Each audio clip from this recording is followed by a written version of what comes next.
경제와 투자를 보는 깊이 있는 시선 딥사이트 시간입니다. 12월 FOMC를 걱정을 많이 했는데요. 오히려 이게 시장에 좋은 모멘텀을 불러일으키고 있습니다. 까칠했던 파월 의장이 산타로 변신했다는 느낌인데요. 이제 이후에 연말과 또 내년을 미리 좀 생각해야 되지 않겠습니까? 전략들을 세우면서요. 또 어떻게 포트폴리오를 구성해야 될지 오늘은 하나증권 이재만 글로벌 투자분석 팀장님 모셨습니다. 어서 오십시오. 네, 안녕하십니까. 금요일이라 오늘 후리한 복장으로. 네. IT 학과의 그 교수님 같은 그런 스타일로. 스타일에 대한 칭찬이라고 듣겠습니다. 칭찬입니다. 물론이죠. 네. 자유로워 좋습니다. 자, FOMC 얘기부터 먼저 해야 될 텐데요. 사실은 좀 제롬 파월이 시장이 먼저 가는 것에 대해서 경고를 주지 않을까 생각했는데요. 연준 의원들도 그렇고 갑자기 이렇게 비둘기로 돌아섰을까라는 생각을 하면서 미국 지수는 사상 최고치를 가고 있고 우리 증시도 강하게 오르는데요. 이게 중요한 큰 변곡점을 지금 이제 지나고 있는 것일까요? 예. 아무래도 이제 파월 의장 자체가 워낙에 약간 매파적인 좀 성향이 강했다라는 생각을 시장에서 인지를 하고 있었습니다. 그래서 아마 이번 FOMC 회의 역시도 크게 결론이 바뀌진 않을 거라고 생각을 가지고 있었는데 파월 의장의 조금 더 비둘기파적인 성격 그리고 특히 이렇게 물가 상승률에 대한 지표들 이런 전망치들이 다소 좀 낮아지게 되고 2%라는 숫자대로 이제 진입을 하게 되면서 이런 것들이 영향을 주다 보니까 조금 더 시장은 완화적으로 해석을 했던 것 같습니다. 특히 이 국채 금리를 보시게 되면 미국의 10년물 국채 금리가 4% 밑으로 떨어지기도 했다는 점을 생각을 해보면 아마 이런 것들이 주식시장에도 상당히 긍정적인 영향, 산타랠리라든가 지수 반등 이런 것들을 좀 이끌어냈다는 생각을 갖고 있습니다. 근데 다만 조금 기술적으로 보게 되면 약간 과열 신호들이 좀 나타날 수밖에 없겠죠. 예를 들면 신고가 비율이라든가 이런 것들이 다시 한번 연중 최고점까지 올라갔다는 점들 그리고 왜 미국에서 보시면 이렇게 풋콜 레이시오라고 해서 풋옵션하고 콜옵션 이런 대비 상대 강도 이런 것들을 보시게 되면 굉장히 크게 하락을 했기 때문에 이렇게 기술적인 부분들은 다소 지수 자체가 단기 과열에 좀 진입했다는 시그널도 어느 정도 나타내고 있다라고 좀 보실 필요는 있을 것 같습니다. 네. 연준 의원들도 매파들이 꽤 많고요. 그동안의 스탠스를 보면 금리나 택도 없는 소리 하지 마 이런 분위기였는데 갑자기 회의실에 다 모아놓고 누가 좀 빡질렀나 이런 생각이 할 정도로 조용하면서 그죠? 다만 이제 단기적으로는 저도 이제 방송하면서 저희가 그 CNN의 탐욕 공포 지수를 보여드리는데요. 이게 아직은 과도한 탐욕 구간은 아니지만 말씀하신 것처럼 이평선이라든지 풋콜 레시오라든지 이런 상대 강도 이런 거 보면 다 사실 좀 과열 구간에 들어와 있긴 해요. 네. 그래도 어쨌든 간에 분위기 자체는 이제 물가에 대한 걱정은 확실히 좀 덜하는 것 같습니다. 점진적으로 하락하는 소위 이제 디스인플레이션 국면에 이제 들어와서 물가 걱정을 안 한다고 하면 이제는 금리도 방향을 전환했다고 하면 소위 위험 자산에 대한 선호 현상이 지금 주식이든 혹은 최근에 가상화폐든 이제 위험 자산 쪽으로 조금 더 심리가 강화되는 쪽으로 갈까요? 아마 이제 위험 자산에 대한 선호도가 최근에 개선이 확실히 됐다는 건 11월부터 좀 시작이 됐던 부분을 갖고 있는 것 같습니다. 이미 시장은 내년 연준의 기준금리 인하의 시점을 원래는 내년 6월로 봤었는데 이걸 좀 앞당기게 되죠. 그래서 6월이 아닌 3월 달로 이제 앞당기게 되면서 위험자산들이 랠리가 시작되고 반등이 됐다라고 보시면 될 것 같아요. 근데 이제 위험자산들도 각각의 성격이 좀 다르긴 하겠습니다만 우선 국채하고는 다른 주식 같은 경우는 위험자산들에 대한 강도 자체 그리고 반응 자체가 이제부터 경제 지표가 좋아진다든가 아니면 예를 들면 1월 달이 되게 되면 기업들의 또 4분기 실적이 발표가 될 예정들입니다. 근데 4분기 실적에 대한 중요성보다는 오히려 아시는 것처럼 2024년 이익 전망치에 대한 변화, 상향 조정, 하향 조정 여부가 훨씬 더 중요하게 영향을 미치게 될 것 같습니다. 금리에 대한 민감도가 더 높아진다라기보다는 오히려 주식 같은 경우는 기업 이익에 대한 민감도가 조금 더 높아질 수 있는 가능성들이 더 이제부터는 많아지지 않을까라는 생각으로 조금 변수를 바꿔보시는 것도 맞을 수 있는 시점이 될 것 같습니다. 네. 물가나 사실은 시장에서는 경기에 대한 걱정을 많은데 그다음에 팀장님은 실적. 이런 데 포커스를 맞추라고 하셨고요. 사실 뭐 대표적인 위험 자산은 주식이에요. 그죠? 우리가 그만큼 사실 주식 투자하시는 분들이 우리가 위험한 자산을 트레이드하고 있는 거예요. 그죠? 네. 예. 그 대표적인 자산이 주식이잖아요. 그죠? 그렇죠. 네. 위험 네. 자산의 대표 자산은 주식이기 네. 때문에. 물론 이제 뭐 비트코인도 있고 원자재도 있고 네. 뭐 이럴 수 있지만요. 네. 간밤에 ECB 회의도 있었는데 ECB에서 금리는 멈췄는데 또 라가르드 총재 톤은 뭐 여기는 또 금리 인하를 논의하는 건 좀 시기상조다 이런 얘기를 또 했는데요. 뭐 ECB도 결국은 연준의 흐름을 쫓아가겠죠. 예. 아무래도 이제 대부분 국가들의 중앙은행들 자체가 연준의 영향을 대부분 받게는 됩니다. 기본적으로. 그래서 조금 시차가 있더라도 결과적으로 연준이 기준금리를 내리는 이런 기조를 유지하면 대부분 다른 국가들도 좀 비슷하게 완화 기조로 간다는 건 지금도 그렇고 다음에도 그렇고 크게 변하지 않을 수 있는 모습들이라는 생각은 갖고는 있습니다. 그래서 아마 지금 ECB나 BOE 같은 경우가 조금 다른 얘기를 한다 하더라도 시장에서 해석을 하는 건 결국 그들도 금리를 내릴 수밖에 없지 않겠냐라는 해석을 좀 하는 부분들을 갖고 있는 것 같습니다. 그 말씀 나온 김에 일본도 조금 여쭤볼게요. 일본이 이제 BOJ 총재가 바뀌고 나서 최근에 이제 보면 설정해 놓은 그 정책금리 밴드도 넓히면서 최근 긴축액이 계속 나와요. 그런데 한편에서는 긴축 못할 걸 약간 좀 페이크적인 발언이라는 얘기도 많이 있고요. 근데 일본의 통화 정책이나 엔화 흐름은 어떻게 보세요? 이제 엔화도 굉장히 중요한 흐름을 갖는 하나의 통화 가치가 될 텐데요. 우선 엔화가 어떻게 보면 최근에 좀 약세를 보였던 이유에 대해서 좀 생각을 해본다라고 하게 되면 다른 국가들이 긴축 정책을 하고 있었죠. 금리를 올리는. 그렇죠. 그리고 BOJ 같은 경우는 반대로 어쨌거나 무제한 양적 완화 이런 것들을 계속 유지를 하고 있었습니다. 그러다 보니까 엔화가 상대적으로 좀 약세로 갈 수밖에 없었던 요인을 많이 갖고 있었던 것 같은데 대신 내년을 생각을 해보면 다른 대부분 국가들이 기준금리를 동결하거나 또는 인하로 진입을 할 가능성이 높습니다. 아무리 BOJ가 지금보다 더 큰 양적 완화 정책을 하지 않는다라고 하게 되면 엔화는 오히려 약세가 아니라 조금 강세 쪽으로도 전환할 수 있는 가능성이 있지 않을까라는 걸 좀 생각해 두실 필요는 있으실 것 같습니다. 일본의 뭐 투자라든가 이런 것들을 하실 때 엔화의 가치가 더 이상 내려가서 약세를 보인다기보다는 좀 강세의 전환 가능성을 좀 생각해 두시면 어떨까라고 판단을 하고 있습니다. 예, 하나증권 이재만 팀장님 말씀 나누고 있는데요. 내년 전망 이제 본격적으로 좀 해보도록 하겠습니다. 증권사의 전망들은 대체로 이제 패턴을 보면 상저하고 하반기로 가면서 좋아지는 혹은 상고하죠.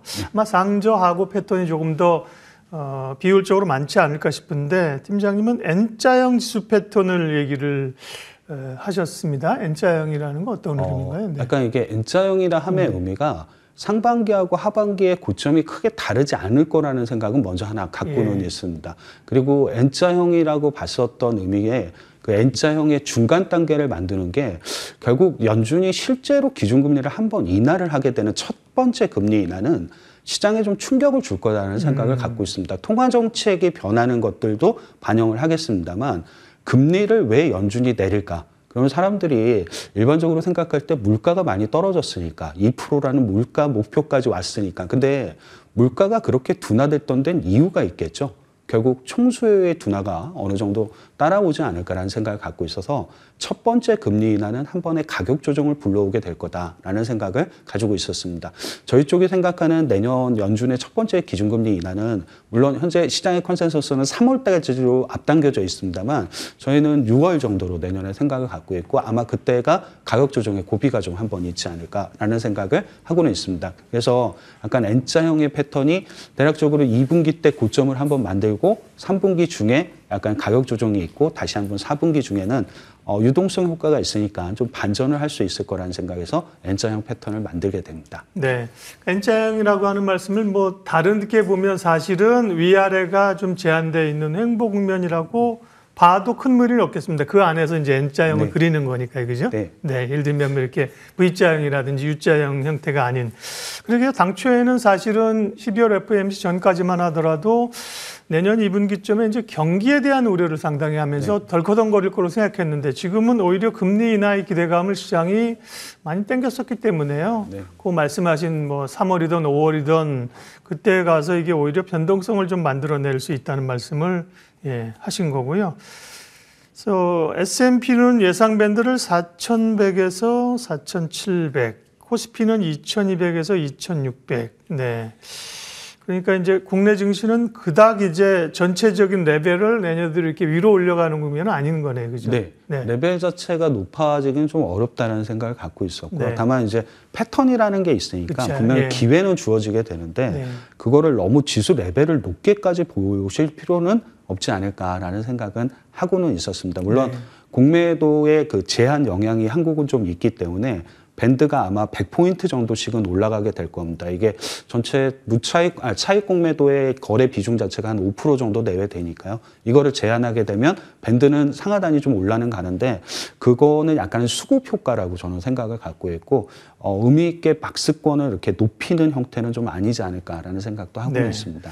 아니 미국 주식시장은 추세적으로 그렇게 올라가는데 우리는 맨날 뭐 박스피에 갇혀 있나 이렇게 생각할 수도 있고 맞긴 한데요. 그 가운데 이제 위아래가 제한되어 있다는 거는 그 안에서 이제 소위 이제 투자나 트레이딩을 할 수 있는 기회가 또 있잖아요. 예, 네. 아마 이렇게 지수가 예. 추세적으로 올라가는 시장이 굉장히 좋아 보일 수는 있겠습니다만 오히려 박스권에서 횡보하는 시장 자체가 종목이나 업종에게는 그렇죠. 상당한 기회를 더 줄 수 있는 부분들도 있습니다. 물론 네. 위기도 어느 정도 있겠습니다만 그래서 조금은 그렇게 박스권 자체가 되니까 시장을 굉장히 회의적으로 봐야 된다는 느낌은 아니어도 되지 않을까라고 보고 있습니다. 네.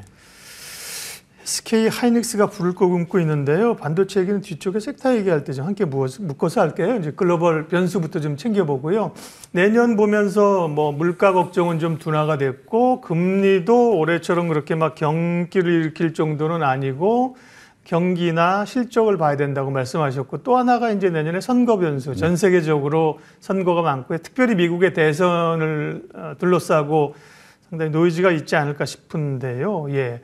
미국 대선은 이렇게 보면 이것도 패턴에 따라 좀 다르겠죠? 어떻게 했다는 영향이. 이게 딱 하나로 패턴을 좀 국한시키기는 좀 어려울 그렇죠. 것 같습니다. 예. 그리고 실제로 미국이 대선이 있었던 연도의 평균을 내서 그래프를 그려보게 되면 네. 오히려 4분기가 진짜 시장이 지수가 더 많이 좋아졌다는 경험적 평균은 다 갖고는 있습니다. 네. 근데 이제 그 안에서 변동성은 굉장히 높아지는 패턴도 그렇죠. 있겠죠. 예. 그러니까 정치적인 불확실성이라는 부분도 하나 있을 테고 그리고 이렇게 정권이라든가 정부가 교체가 되면 아시는 것처럼 산업 정책도 굉장히 많은 변화를 불러오게 됩니다. 네. 그거에 따라서 지수가 혹시 위로 올라가는 패턴은 크게 변하진 않는데 그 안에서 주도주가 좀 바뀌는 패턴들도 있었다는 좀 특징들을 갖고는 있습니다. 그래서 대선이라는 것 자체를 놓고 시장 자체의 지수를 평가하기는 어렵겠습니다만 이제 업종이라든가 종목에 대한 변화 이런 것들은 상당히 유의미하게 보실 수 있는 데이터들이 좀 있지 않을까라는 생각은 하고는 있습니다. 그러니까 네. 예를 하나 들어서 설명을 드리면 그러니까 트럼프 정부와 바이든 정부의 차이가 뭘까? 두 분이 이제 나오게 될 테니까. 근데 이제 트럼프가 갖고 있는 공약들 이런 것들을 보면 양쪽 공약이 겹치는 건 퍼스트 아메리카라는 건 크게 바뀌진 않을 것 같습니다. 그게 바뀐다라기보다는 한쪽은 친환경을 강조하고 한쪽은 친환경을 강조하지 않죠. 또 다른 한쪽은 약가의 인상을 강조하고 또 다른 한쪽은 약가의 인하를 강조하게 됩니다. 그러면 이런 과정에서 이게 선거로 인해서 정권이 바뀐다라고 하면 그 산업들이 좀 변할 수 있는 가능성, 수혜주야 수혜 업종 이런 것들이 좀 변할 수 있는 가능성은 있는 것 같습니다. 네.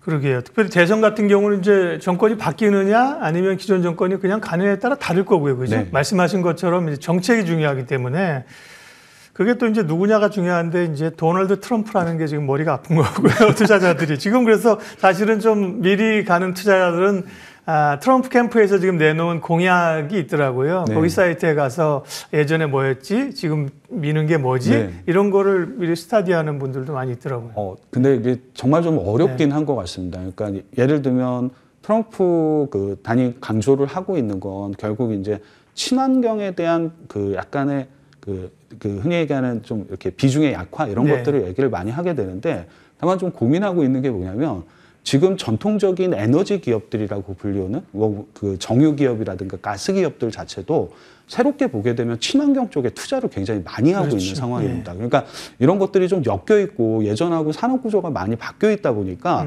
무조건 친환경의 피해다라고 보기도 조금 어려운 부분들을 갖고 있는 건 맞는 것 같습니다. 그래서 약간 이런 부분들이 좀 혼재되어 있고 뒤죽박죽 되어 있다 보니까 네. 해석하기 나름일 수밖에 없는 거죠. 그래서 네.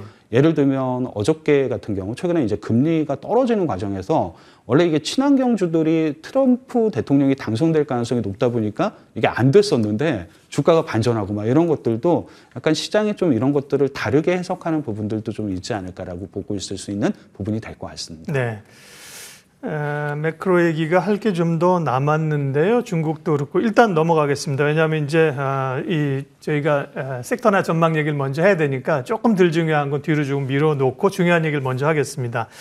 내년에 그러면 이런 2024년에 글로벌 환경들 그다음에 금리 정책이 적어도 인상이 멈춘 그런 시기라고 하면 어떤 주식을 사야 되는 것인가? 포트폴리오. 좋은 기업이지만 나쁜 가격에 사면 안 되는 거고 좋은 기업을 좋은 가격에 착한 가격에 사야 된다고 말씀을 하시는데요. 이렇게 금리 인하 시기로 접어든다고 하면 섹터의 변화들, 주도주의 변화가 어떻게 나타날까요?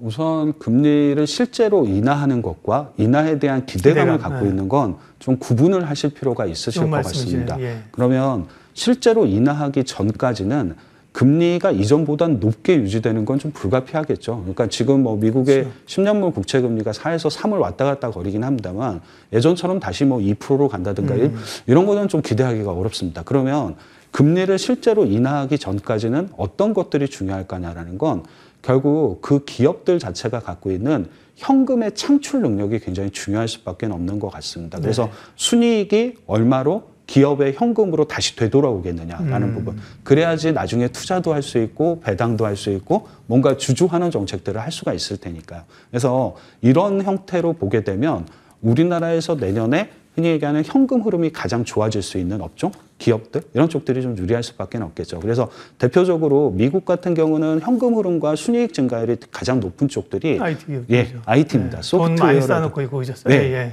소프트웨어, 예. 뭐 반도체 이런 맞아요. 쪽들이 대부분 주를 네. 이루게 됩니다. 물론 제약 바이오도 여기에 미국은 좀 들어간다는 특징들 이런 것들은 좀 갖고 있는 것 같습니다. 자, 그러면 한국은 뭐가 많이 다를 거냐? 네. 근데 한국도 거의 비슷합니다. 그러니까 예. 반도체, IT 하드웨어, 제약 바이오 그리고 일부 소프트웨어 기업들 여기에 약간 이제 올해 굉장히 그 적자에서 내년에 조금 적자 폭을 줄이거나 흑자로 전환할 수 있는 화학 업종 이 정도가 대표적으로 여기에 속하는 케이스들이 좀 되게 됩니다. 아마 이런 쪽들이 상반기 때는 흔히 얘기하는 시장을 좀 이끄는 힘과 주도주의 역할론 이런 것들이 상당히 부각될 수 있는 업종들로 보시면 될 것 같습니다. 대신 네.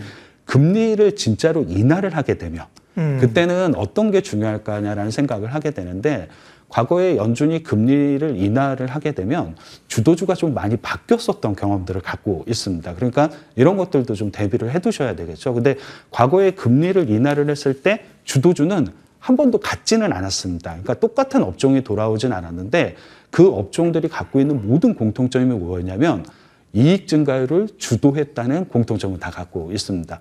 굉장히 좀 단순한 거죠. 연준이 금리를 내려주고 중앙은행이 금리를 인하를 하게 되면 기업들이 갖고 있는 비용 부담이 덜어지게 됩니다. 그러면 당연히 이익 증가에 대한 신뢰도가 높아질 수밖에 없는 거죠. 그래서 이익을 주도하는 업종들이 다시 한번 그 당시 주도주가 됐다는 특징들을 갖고는 있습니다. 네. 우리나라 같은 경우는 내년에 이익 주도 업종이 누가 있을까? 내년에 코스피가 대략적으로 올해보다 90조 원 정도 이익이 늘어나게 됩니다. 근데 그 90조 원의 굉장히 많은 부분을 차지하는 건 반도체겠죠. 네, 잘 아시는 것처럼 반도체입니다. 한 47조 원 정도가 반도체 거고요. 그 다음이 유틸리티입니다. 한국전력을 중심으로 한 유틸리티. 네. 세 번째가 이제 화학, 네 번째가 조선, 마지막 다섯 번째가 정유. 이 정도가 되는 측면들을 갖고 있습니다. 조금은 뭐 이익이 지금은 많이 안 중요하고 민감도가 높지 않을 수는 있어도 나중에 결과적으로 연준이 실제로 금리를 인하하면 이익에 대한 민감도는 굉장히 높아질 거라고 생각을 하시면 이런 쪽들도 바라보실 수 있는 또 다른 하나의 아이디어가 되지 않을까 생각하고 있습니다. 네. 정일제 해보면 금리 인하 쪽으로 방향을 선회했지만 아직 인하한 건 아니다. 그러니까 지금 이제 금리를 금리 인하할 거라는 기대감으로 그동안 눌렸던 성장주들이 이제 쭉쭉 많이 빠졌기도 해서 반등이 오지 않습니까? 네. 수급도 뭐 빈집이라고 올라오는데, 근데 그거가 좀 다르다. 이제 그게 그런 주식들이 각광받기까지는 실제 금리가 내려야 되고, 지금은 그 과도 기간에서 실제로 현금 창출 능력이 있는 그 섹터들을 많이 봐야 된다는 거고요. 네. 반도체가 어쨌든 가장 대표적으로 지금은 어렵지만 뭐 전환하면서 돈을 벌 걸로 보는데, 우리가 소위 이제 시총 상위 종목들의 흐름을 보면 그 산업의 패러다임을 보지 않습니까? 옛날에 뭐 반도체, 자동차가 있던 것이 최근에 보면 2차 전지주들이 그 싹 포진하면서 LG엔솔부터 해서 코스닥의 시총 1, 2로 확 올라왔다가 그 어제 SK 하이닉스가 이제 LG 에너지 솔루션을 제끼고 이제 올라왔단 말이에요. 그 전에 이제 바이오도 있었고 삼성 바이오로도 아마 2위로 한번 올라온 적 있을 거예요. 잠깐 했었던 적이 최근에 그런 시총 변화로 봤을 때는 역시나 내년은 반도체가 제일 힘이 세다 이렇게 읽어야 될까요? 아무래도 이제 시가총액 2위가 가장 한국에서는 좀 중요한 산업이 되게 됩니다. 그러니까 그러게요. 그 시대의 성장 산업이 시가총액 2위를 하게 됩니다. 2위란 게 왜냐하면 1위는 너무 부동의 1위니까 그죠? 네. 1위는 못 제끼니까. 네. 미국은 1위 기업이 바뀌긴 하는데 한국은 이제 1위가 잘 바뀔 수 있는 가능성이 없다는 게 아니라 좀 희박하죠. 그래서 2위를 되게 많이 보게 되는데 하이닉스가 시가총액 2위를 왜 에너지 솔루션에게 내주었을까? 그냥 그 에너지 솔루션이 갖고 있는 2차 전지가 테마였기 때문에. 근데 그렇진 않습니다. 실제로 하이닉스는 생각해보면 올해 적자죠. 그리고 에너지 솔루션 같은 경우는 기업 자체가 영업이익을 갖고 있었던 기업입니다. 그러니까 당연히 밀릴 수밖에 없었는데, 근데 이거를 똑같은 관점에서 대입을 하시게 되면, 자, 내년은 그러면 LG 에너지 솔루션 같은 경우는 내년에 영업이익 추정치가 한 4조 원 정도 됩니다. 하이닉스 같은 경우는 대략 한 7에서 8조 원 정도 영업이익을 예상을 하고 있죠. 그러면 이익으로 보게 되면 하이닉스가 다시 한번 2위를 탈환할 수 있는 가능성은 굉장히 높았다라고 보시면 될 것 같아요. 그리고 하이닉스가 예전에 이랬던 적이 한 번 있었죠. 그러니까 2016년 11월 달에 현대차가 시가총액 2위였는데 하이닉스가 현대차를 누르고 시가총액 2위로 올라오게 됩니다. 이 과정이 똑같았던 거죠. 2017년에 현대차보다는 SK 하이닉스의 영업이익이 클 거라는 생각 때문에 그렇다라고 보시면 될 것 같아요. 대신 하이닉스가 시가총액 2위를 한다는 건 굉장히 상징적인 겁니다. 그렇기 때문에 하이닉스에 대한 비중을 늘린다? 이런 쪽의 방식보다는 오히려 다른 IT주들에 대한 생각들, 뭐 예를 들면 삼성전기라든가 LG이노텍이라든가 우리가 흔히 알고 있는 반도체 소부장들이라고 하죠. 이런 쪽들도 상당히 주가적인 측면에서는 낙수 효과가 클 거라고 좀 보실 수 있는 것도 하나의 이렇게 IT 쪽을 트레이딩 하실 때 좀 가지고 보실 수 있는 하나의 전략의 아이디어가 되지 않을까 생각을 가지고 있습니다. 그 흐름을 기준을 잡는 거니까요, 그죠?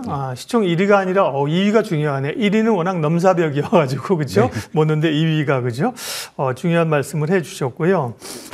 그러면 이제 반도체에 대해서는 이견이 좀 없는 상황인데 아까처럼 잠깐 말씀드린 것처럼 이제 금리 인하에 대한 기대감이 오면서 지금 움직이는 성장주들 많이 눌렸던 뭐 네이버 카카오나 신재생이나 혹은 뭐 게임주나 이런 쪽 있지 않습니까? 소위 뭐 제약바이오도 들어갈 수 있고 그런 거는 어쨌든 아직까지는 좀 힘을 실을 때는 아닙니까? 네. 우선 그건 좀 구분을 하셔서 보실 필요가 좀 있으실 것 같아요. 물론 내년에 제약바이오, 내년에 소프트웨어 업종은 올해보다 이익 증가율도 높고 아까 말씀드렸던 현금 창출 능력도 상당히 뛰어난 업종들입니다. 그리고 여기에 부채 비율도 낮아졌고 영업이익률도 개선되고 이런 것들은 다른 조건 대비해서 잘 맞는 업종들입니다. 아마 관심을 좀 가지실 필요는 있는데 이게 시기가 좀 고민이 될 수 있는 문제가 될 것 같습니다. 왜냐하면 내년 상반기 같은 경우는 실제로 금리를 내린다라기보다는 내릴 수 있는 기대감 그리고 여기에 이익 개선이라든가 중국의 경기 사이클 개선 이런 것들이 좀 맞물려서 가는 국면이기 때문에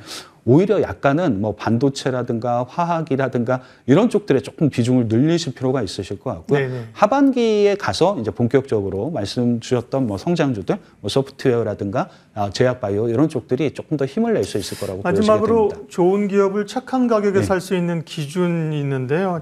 짤막하게만 한 1분 정도 말씀해 주시겠습니까? 좋은 기업을 착한 가격에 산다는 의미는 실제로 보게 되면 금리 때문에 굉장히 피해를 많이 봤던 업종들이 있습니다. 그러니까 멀티플이라는 게 굉장히 빠른 속도로 하락을 했고 이런 기업들인데 다만 PER의 하락만을 갖고 모든 걸 설명을 할 수는 없겠죠. 거기에는 분명히 이익 증가율도 반영이 돼야 되는 부분들이 있는데 상당히 이익을 과소평가하면서 그냥 금리가 올라갔기 때문에 주가가 빠진 기업들이 상당히 많게 존재를 하게 됩니다. 아마 이런 기업들을 좀 사자라는 의미로 말씀을 드렸던 거였고요. 대표적으로 미국 같은 경우는 이런 쪽에 해당을 하는 게 기본적으로 보게 되면 소프트웨어 쪽들의 기업들이 상당 부분 많이 포진을 하게 됩니다. 주가가 많이 못 올랐다는 게 아니라 금리가 상승하는 국면에서 상대적으로 이익이 저평가돼 있었던 부분들을 갖고 있고요. 한국 같은 경우는 뭐 반도체 같은 경우에 주가가 이미 많이 올랐으니까 그런 쪽들보다는 오히려 약간 이제 화학 업종이라든가 소프트웨어 업종 이런 쪽들을 좀 생각을 하면서 말씀을 드렸던 부분이었습니다. 시간이 많았는데 제가 시간을 잘 사용 못했습니다. 궁금한 게 아직 남아 있는데 또 이제 이재만 의원님이 팀장님이 쓴 자료들을 참고하시면 도움될 겁니다. 오늘 집 사이트 하나증권 이재만 팀장님 함께했습니다. 고맙습니다. 네, 감사합니다.